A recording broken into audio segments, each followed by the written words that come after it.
Salut les amis, j'espère que vous êtes en forme. Mercure va rétrograder pendant un peu plus de 3 semaines du 1er au 25 avril 2024. C'est une période qui est connue pour ses contretemps, ses retards, ses délais, ses difficultés dans toute forme de démarche administrative, d'envoi de colis, d'achat de véhicules. Donc vous pouvez connaître des pannes, même des pannes informatiques sur vos téléphones et autres. Donc vraiment, tout va vous être expliqué dans ce long podcast sur comment l'optimiser, quels sont les signes qui vont être gâtés, quels sont ceux qui vont être un peu moins bien astrés, voire mal astrés. Donc vous aurez toutes les clés ici pour vous prémunir de ces 3 semaines qui vont forcément amener de la nouveauté et pas toujours simple pour beaucoup d'entre nous. Portez-vous bien, prenez soin de vous, à très bientôt. Je vous laisse le générique, bye. La valeur pour nous encore aujourd'hui de la mythologie grecque, c'est que ces dieux sont les forces qui nous font agir. C'est nous-mêmes, mais c'est plus que nous-mêmes. C'est-à-dire qu'ils nous contraignent, ils nous emmerdent, soyons francs, c'est comme ça que ça se passe.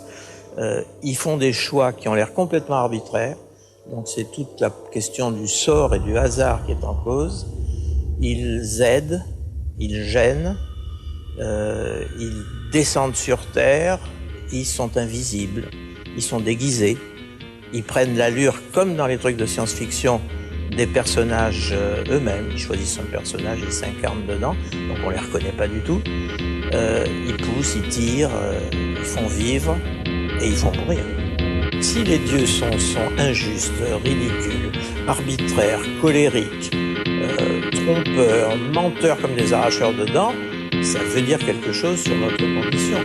C'est ça qu'il faut chercher, c'est pas une satire de la religion, bien sûr, mais c'est dire que si les choses se passent si mal sur la terre, c'est que la volonté d'en haut, elle est pas... Bienvenue dans ce podcast, j'espère que vous avez attaché vos ceintures, mais surtout, effectué vos achats importants, organisé le mois qui arrive devant vous, fait vos courriers, vos démarches administratives de premier plan, parce que Mercure rétrograde du 1er au 25 avril 2024 dans le signe du Bélier, donc dans quelques jours. Nous en avions parlé, Mercure, il est arrivé le 10 mars en Bélier, il va y rester jusqu'au 15 mai. C'est assez atypique dans le sens où Mercure rétrograde 3 fois par an, et cette fois, c'est la première fois de l'année où Mercure va rétrograder globalement du 1er avril jusqu'au 25. Donc du même mois, 3 grosses semaines, et on le voit ici, Mercure, il va aller, vous voyez, jusqu'au 27e, 28e degré, 27 degrés 13 minutes d'arc, vous voyez, jusqu'à là, et paf, il va repartir en marche arrière à partir donc du 1er avril, et là où il y a le point rouge, on est au 25, il repartira donc en marche directe à 15 degrés 59, finalement sur la fin du 16e degré du Bélier. Donc il va rétrograder là sur les 2 derniers décans, enfin sur les 2, voilà, oui, sur le 2e et 3e décan du Bélier. Donc on ne sera pas tous évidemment égaux par rapport à ce transit. Certains vont bien le vivre, d'autres vont moins bien le vivre, on va y venir. Et c'est certain que c'est une période, donc la rétrogradation, qui est là pour nous faire revoir, nous refaire penser les choses. Alors elle peut amener cette période des chocs, des accidents dans le sens où des prises de conscience très fortes, très violentes, très dynamiques. Elle peut nous secouer. Ça peut être particulièrement salé, cette période de Mercure en Bélier, et elle peut créer vraiment des chocs mentaux, des secousses très fortes sur le plan mental, et donc des nouvelles impulsions. Alors bien aspectées, on aura justement des nouvelles pensées, des nouvelles envies, des nouvelles impulsions, ce qui vraiment là, on le voit, d'ailleurs on l'a vu avec Mercure en Poisson, ce qui était nébuleux, ce qui est peut-être nébuleux là jusqu'à cette fin mars, va commencer là à vraiment s'activer, se dynamiser, on va pouvoir partir vers des nouveaux départs avec la phase de rétrogradation, mais surtout sur ces phases Bélier, bien marquées par le Bélier, où on a eu une éclipse lunaire avec le Soleil en Bélier, et on aura la prochaine avec le Soleil et la Lune en Bélier, c'est l'éclipse totale du 8 avril. Et on est d'ailleurs dans cette phase Bélier de fin mars à fin avril. Donc tout ça va créer des nouveaux départs, des nouvelles impulsions, des nouvelles dynamiques, des nouvelles trouvailles, vraiment donc très sympa pour initier du changement, pour initier du nouveau. Maintenant, on sait toutes et tous quand on fait de l'astrologie que la période là du 1er au 25 avril, elle est très défavorable en règle générale pour un nouvel achat, pour une nouvelle rencontre, pour un nouveau départ, surtout pour une nouvelle première fois. Donc on évitera de faire un achat conséquent avec Mercure rétrograde, notamment si cet achat concerne quelque chose qui traite de la sphère mercurienne, qui touche à la communication, au voyage. Donc on évitera d'acheter un billet d'avion sur cette période. Vous voyez, de partir en voyage, surtout si c'est la première fois qu'on part dans cet endroit ou cette destination, ou c'est la première fois qu'on part dans un tel type de voyage, ou avec un certain type de personne. On évitera d'acheter une voiture, téléphone, ordinateur, tout ce qui est objet électronique ou électrique, ou objet qui traite de la communication ou qui traite des déplacements. Donc on évitera des actions inconsidérées sur cette période et de trop se précipiter. On sait que le bélier, c'est un signe qui est très impulsif, très têtu, qui démarre, c'est le signe du démarrage, qui démarre très très vite. C'est la poussée, c'est l'impulsion, c'est le coup de tête, c'est agir sur un coup de tête. Donc ici, cette période, elle nous demande de calmer nos impatiences, d'apprendre à gérer notre impatience, d'apprendre à stabiliser nos désirs. Le bélier, c'est le signe du désir. Mercure nous demande de trouver notre rythme. Évidemment, ce transit peut perturber les rythmes. Il peut amener des nouvelles données, des nouvelles informations qui nous perturbent énormément, qui déstabilisent, qui nous font partir sur un nouveau départ, sur un nouveau paradigme et qui n'est pas toujours plaisant, surtout si on vit mal l'aspect, surtout si on est mal astré par ce transit de Mercure en bélier. Donc cette rétrogradation, évidemment, elle va concerner sur le plan personnel, d'autant plus que c'est dans la maison 1, en règle générale pour les béliers ou ascendants béliers, que va transiter Mercure. Donc elle amène finalement une nouvelle manière de penser des choses sur soi, sur qui l'on est, sur sa personnalité. Pour les Capricornes, ce transit peut amener vraiment une période pas très facile. Dans tout ce qui traite la maison 4, on l'a vu, la vie au foyer, l'enfance, la famille. Donc ça peut être une période de conflit, de bagarre, de stress, de frustration, et qui amène des galères, des empêchements, des limites dans ces domaines de vie maison 4.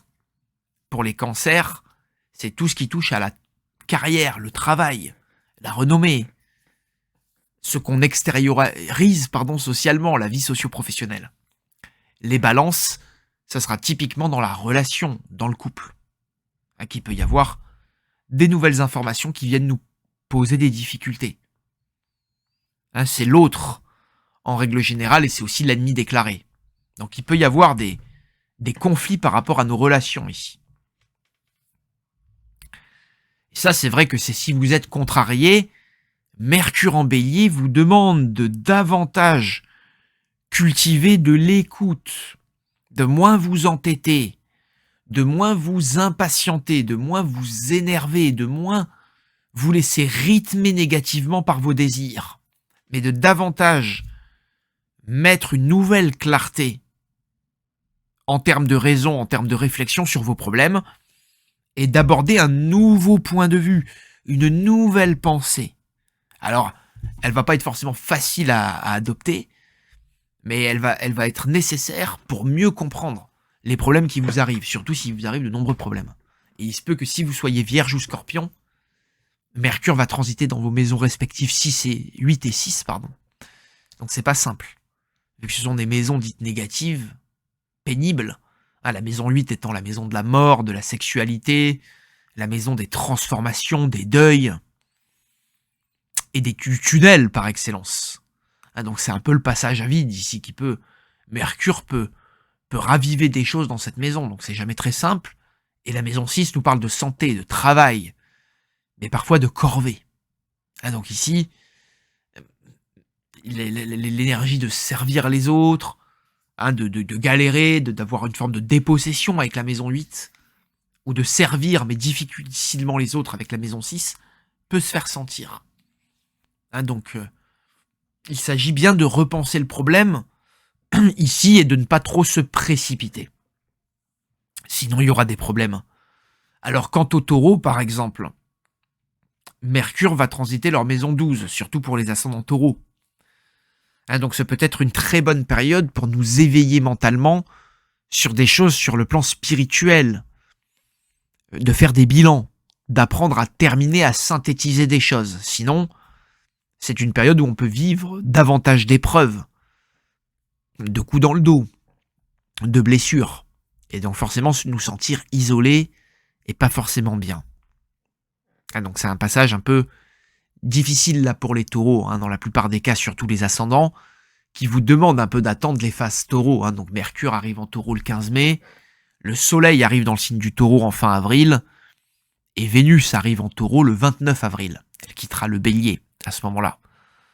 Et puis Mars ensuite arrivera en taureau plus tard.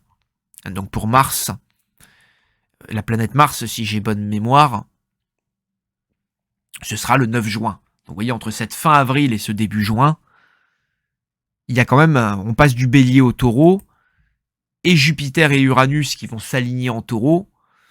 Jupiter va quitter le signe du taureau le 25 mai. Elle y sera restée 1 an, depuis mai 2023. Donc il y a quand même là des cycles importants aussi pour ce signe du taureau, qui lui, on le voit, a encore besoin de terminer des choses.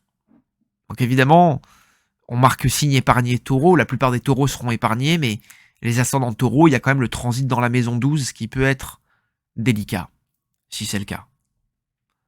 Donc il vous demande de davantage revoir des choses sur le plan maison 12, qui est une maison qui nous parle de fin, d'épreuve, mais aussi de spiritualité, de besoin de se soigner. Donc d'effectuer des nouvelles choses pour nous soigner, pour abandonner, pour nous trouver. Et pour accomplir des choses sur le plan personnel qui vont sûrement aboutir sur cette fin avril, début juin si on est taureau. Si vous êtes poisson, vous êtes un peu épargné, et Mercure va beaucoup parler et vous faire penser à des choses dans tout ce qui est maison 2, la maison des acquis, de ce qu'on possède. Alors pour venir aux signes gâtés, que sont les Sagittaires, les Lions, les Gémeaux, les Verseaux et certains Béliers, c'est clair que Mercure en Bélier, on le voit de toute façon, il excite les esprits. On voit toutes les nouvelles informations qui sont arrivées depuis ce début mars. Les esprits se réveillent.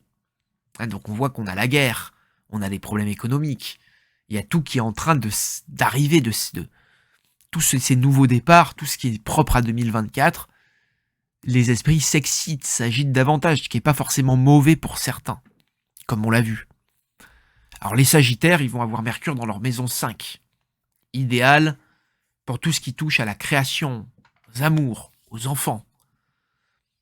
Les Gémeaux, c'est la maison 11, ce sont 2 maisons très positives, qui permettent pour les Gémeaux d'avancer sur les projets collectifs, les amis, la fraternité. L'énergie de Mercure, c'est une énergie ici qui va nous faciliter le déplacement, la prise de communication, la réflexion, et qui va nous permettre justement de nous mettre dans une capacité mentale, un mindset, à pouvoir mener, diriger, partir sur un nouveau départ et effectuer une impulsion positive et créatrice. Donc on voit que Sagittaire et Gémeaux sont aidés dans les maisons 5 et 11. Les Lions et Verseaux vont être aidés dans les maisons, comme on le voit, 3 et 9. Donc qui sont les maisons aussi des déplacements, des voyages, des rencontres et des études, de la connaissance aussi. Quant au Bélier, on voit que c'est sur le plan personnel, où il y a une nouvelle prise d'information qui va permettre d'avancer, de démarrer, de beaucoup mieux se sentir, et de se sentir aussi sur le plan du rythme de vie beaucoup plus en forme. Là, c'est un regain d'énergie quand même. Un Mercure en Bélier qui va vous donner un meilleur rythme de vie. Alors pour les signes contrariés, c'est une période où on peut parler fort avec Mercure en Bélier, s'énerver, davantage, monter en pression quand il ne faut pas le faire. Donc comme je l'ai dit, Il faut savoir peut-être un peu se dissocier de ses désirs et apprendre sur le plan mental, à prendre de la hauteur sur ses impulsions, sur ses énervements qu'on peut avoir. Ça vous permettra de pouvoir démarrer des choses et vous imposer même par rapport aux autres sans effusion, on va dire, nerveuse ou sanguine. Voilà, sans frustration trop importante, sans même bagarre. Car on le voit, les signes contrariés, il y a des possibles justement de se disputer avec l'autre, de justement se brouiller, d'être trop têtu, trop impatient. Voilà, de tirer trop la couette de son côté. Voilà. Donc évidemment, on a tendance à revoir des choses qui sont en train de commencer. On veut tous prendre des nouveaux départs et aller vers l'avenir et démarrer des choses sur ce printemps. Ici, il est question de ne pas aller trop vite, de ne pas y aller trop fort, de ne pas être trop ardent, de ne pas être trop impatient. Il faut savoir ici prendre la bonne mesure des choses et prendre le bon rythme des choses. Voilà, sans justement rentrer peut-être trop en conflit avec les autres. Et ici, Mercure va nous aider à savoir quoi faire, justement, d'ici cette fin avril et ce début mai, où il aura fait totalement, justement, son passage en bélier. Il nous aura aidé sur ce qu'il y a à commencer. Et on le voit qu'à partir de la fin avril, Mars rentre dans ce signe du bélier pour nous aider. Pour nous aider à prendre les bonnes décisions dans nos actions. Pour nous aider à prendre les nouveaux départs nécessaires. Et nous donner l'énergie, la force nécessaire. Alors entre-temps, on aura eu Vénus, qui sera passée dans le signe du bélier. Et qui peut-être nous aura donné des clés, justement, qui va nous donner quand même des premiers bons résultats positifs. Donc on voit que cette Vénus en bélier, elle accompagne Mercure. Donc elle va aider ici grandement les signes de feu et d'air à aller un peu mieux, notamment là, les Sagittaires Gémeaux, qui ont vécu une phase très délicate. On peut penser également aux Lions Verseaux en ce moment, qui ne l'ont pas simple, avec Jupiter, avec Pluton, et les Sagittaires et les Gémeaux, c'est Saturne. Donc, il va y avoir quand même une petite accalmie rapide sur cette petite période, qui peut aider ces signes à mieux penser, à mieux songer, à mieux revoir un problème, à mieux réfléchir. J'espère donc que cette période va vous aider. Encore une fois, je le répète, une semaine avant le 1er avril et même une semaine après le 25, c'est une période où il est déconseillé de démarrer trop fort, de faire un achat conséquent, de faire un achat irréfléchi, surtout un gros achat. Donc la première rencontre amoureuse, affective, même amicale, on la déconseille. Elle ne durera pas avec sous de tels auspices. Si vous achetez un objet électronique, un téléphone, vous aurez très probablement des bugs. Une voiture, c'est pareil. Vous aurez tout le temps des pannes. Il y aura tout le temps des problèmes avec le véhicule. Pourquoi ? Parce que vous l'aurez acheté sous un Mercure rétrograde. Donc à chaque fois que vous aurez des mauvais aspects très difficiles de Mercure vous-même dans votre thème natal, ou que Mercure rétrogradera, et c'est 3 fois par an, 3 fois 3 semaines, vous serez susceptible autour de ces périodes d'avoir des problèmes. Donc c'est pareil pour achat d'ordinateur, ou un achat important, conséquent d'un appartement. Sous de tels auspices, il y aura forcément des changements. Un acheteur qui se désiste, un vice qu'on n'avait pas vu, une info qu'on n'avait pas prise en compte, vous voyez, un changement qui opère entre-temps. Voilà, donc il vaut mieux éviter un achat sous de tels auspices et une signature. On sait que Mercure, c'est le dieu des scribes, de tout ce qui est l'écriture, en plus de la réflexion des messages. Donc c'est pareil pour tout ce qui est téléphone. Un téléphone, le messager des dieux, ne nous aidera pas forcément à avoir un téléphone qui fonctionne bien. Il y aura des problèmes de batterie. Donc Mercure rétrograde, c'est une très bonne période pour justement faire de la maintenance, changer les piles. Si effectivement on a un appareil qui casse, commencer à aller le faire réparer ou le réentretenir. Mais ne pas forcément partir de suite sur du nouveau. Voilà les amis, en espérant que cette période de rétrogradation vous sera bénéfique pour voir d'un œil nouveau ce qu'il y a à faire en fonction de la maison qui va être transité par Mercure. Vous verrez d'un œil nouveau. Par exemple, les relations et le couple, si vous êtes Balance, vous verrez d'un œil nouveau. Le travail, la carrière, si vous êtes Cancer, vous verrez d'un œil nouveau. L'immobilier, la vie au foyer, ce qui touche à votre famille, si vous êtes Capricorne. Et vous-même, si vous êtes Bélier, et ainsi de suite. Donc regardez bien les maisons qui vont être transitées, et ces maisons que je vous donne ici, ce sont les maisons dites solaires. Ce ne sont pas les maisons qui sont dessinées en fonction de votre ascendant. C'est pour ça qu'il faut que vous regardiez votre thème astral et de bien regarder là où les maisons, des fois ça peut être 2 maisons qui vont être transitées ici par Mercure. Vous saurez donc où est-ce qu'il y a des nouvelles choses à voir et des nouvelles informations à comprendre et des nouveaux départs à prendre, dans quel domaine de vie vous aurez à le faire. Et ça va vachement vous aider à comprendre et à accepter ce qui se passe. Voilà. Si vous avez besoin d'un coup de main pour lire tout ça, n'hésitez pas, je suis à votre service. Vous pouvez m'appeler. Et si vous avez envie d'aborder une nouvelle lecture, une nouvelle perspective, de nouveaux écrits, de faire de nouvelles choses avec votre mental et de vous intéresser à des choses comme l'astrologie, vraiment n'hésitez pas. On a pas mal de livres en vente aux Anneaux de Saturne. On a vraiment des très très bons livres qui vous feront apprendre beaucoup par rapport à l'astrologie, sur des sujets d'ailleurs souvent annexes ou des sujets spécifiques. Donc n'hésitez pas. Il y a beaucoup d'astrologie mondiale évidemment qui vous permettront des livres qui vous permettront de mieux comprendre comment faire de la prédiction mondiale, mais aussi sur le plan individuel. On a des sujets comme les étoiles fixes qui sont traités.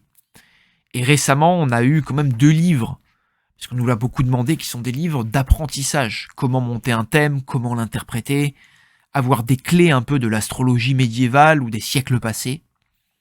Donc on a sorti le livre de Fomao qui va être, dont on a reçu les maquettes, et qu'on va fignoler, on va corriger les dernières coquilles et pouvoir vous le sortir en mai. Et en mai, on sort également un très très bon livre d'Heinrich Rantzau, qui a été l'astrologue de Frédéric II, le roi du Danemark et de Norvège. Alors c'est une grande famille d'astrologues, dont les descendants d'ailleurs ont aidé le royaume de France, et la famille de Louis XIV en personne. On sait que peu avant l'interdiction de l'astrologie en France en 1666, le livre avait été traduit en France avec le privilège de Louis XIV, et quelques années plus tard, l'astrologie a été interdite, parce qu'évidemment ce livre révèle des secrets militaires, des secrets de la connaissance humaine qui a été un peu gardée par les grands de ce monde pendant pas mal de temps. Donc on est content de le rééditer, voilà, à un prix assez modique vu qu'on le réédite pour quelque chose comme 38,60 € sur le site. Allez voir, c'est un gros livre de plus de 300 pages et on vend les 2 livres. Je crois à 60 ou 65 € sur le site, allez voir, avec frais de port compris, pour ceux qui sont en France métropolitaine. Donc vraiment, n'hésitez pas à vous les procurer, de très très lourds ouvrages, sachant qu'Heinrich Rantzau, c'est un type, comme vous voyez, dont les descendants ont travaillé pour la couronne de France, mais qui lui-même a accompagné l'empereur Charles Quint au siège de Metz en 1552, et qui était un conseiller écouté. Et du roi Frédéric II lui-même était un viduc, un noble. Donc voilà, ça vous permettra de comprendre qu'aussi ces connaissances astrologiques, elles ont été véhiculées et gardées entre quelques petites mains. Donc si vous voulez vous investir dans des nouvelles lectures, c'est la meilleure manière dont vous pouvez nous aider à contribuer à faire que cette chaîne, elle puisse pérenniser, continuer. Parce que comme vous le savez, évidemment, c'est beaucoup de travail pour pas forcément des revenus exceptionnels. Donc si vous pouvez nous aider un peu à gagner notre vie en vous procurant des livres, évidemment nous en travailler, en prenant une séance astrologique, c'est toujours très apprécié, même si évidemment c'est pas ce qu'on vous demande forcément. Si déjà vous pouvez vous abonner, nous donner un like, c'est une manière gratuite d'énormément nous aider. Si vraiment vous pouvez, vous abonner, comme on le disait, et poser un commentaire, partager ces vidéos sur vos réseaux, c'est déjà énorme, c'est déjà un travail énorme, et c'est vraiment la clé de pouvoir nous aider, nous soutenir, et c'est déjà la base, les premiers fondements, avant d'acheter un livre ou de partager des nouvelles informations comme ça, et de pouvoir dépenser, parce qu'effectivement c'est jamais donné, c'est toujours un petit investissement, on le comprend. Donc portez-vous bien d'ici là, prenez soin de vous, utilisez bien cette rétrogradation pour revoir des nouvelles choses dans les domaines importants, et je suis convaincu que vous pourrez en tirer une bonne période de ce printemps pour aller davantage vers vos objectifs et profiter, entre-temps de cette conjonction Jupiter-Uranus qui va être quand même l'événement astrologique de ce mois d'avril, sur lequel on reviendra bientôt. Voilà les amis. Portez-vous bien, prenez soin de vous, merci encore pour toute votre attention. À très bientôt. Bye.